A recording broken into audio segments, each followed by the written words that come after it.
Nityananda's interrogation, a videotape that shows the sex swami in his prison cell and then being moved into the interrogation chamber where he's seated at a table and then he is being questioned by the CID. Those are the pictures, in fact, that you can see on your screens. He is explaining his case to the CID officials there who are sitting three at abreast behind that big desk in a cell in Bangalore.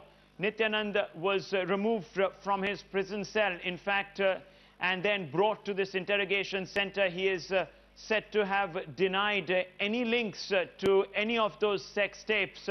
The questions were direct to him. He was asked if he was the individual in the sex tape that was shown to him, but Nityanand said, "I know that the woman is an actress. I can't recognize anyone else. I was in a state of trance at that time. I don't remember anything."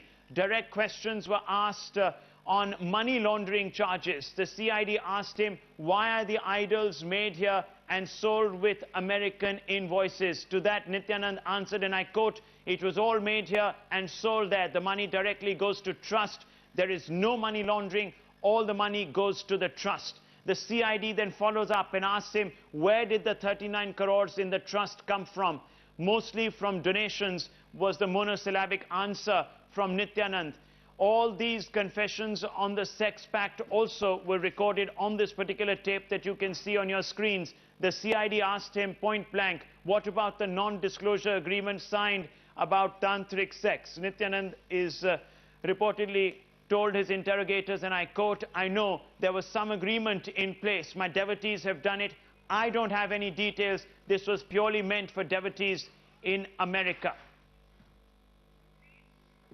Times Now has accessed the details of sex swami Nityanand's interrogation, and these are basically what he has been saying to his CID interrogators. Nityanand also said, "I'm not a man. There's no way I did all that. To do a test on me, you will know." So Nityanand very, very clearly distancing himself. Nityanand goes on to say that he is not quite the individual that is being supposedly typecast in those sex tapes. Dhanya joins us for more on this story. Dhanya, describe the body language that we see in these tapes of Swami Nityanand. He's sitting in his prison cell before he's removed, in fact, and brought to the interrogation chamber. But there he seems to be more relaxed. Well, yes, the visuals that we are running, Rahul, is from the first day when Nityanand was brought to Bangalore. In fact, that's a CCTV footage from the interrogation room where he was kept inside the CID office. Now, very strangely, that day, Rahul, the audio did not get recorded, and the entire proceedings had to be repeated by the CID once again the next day.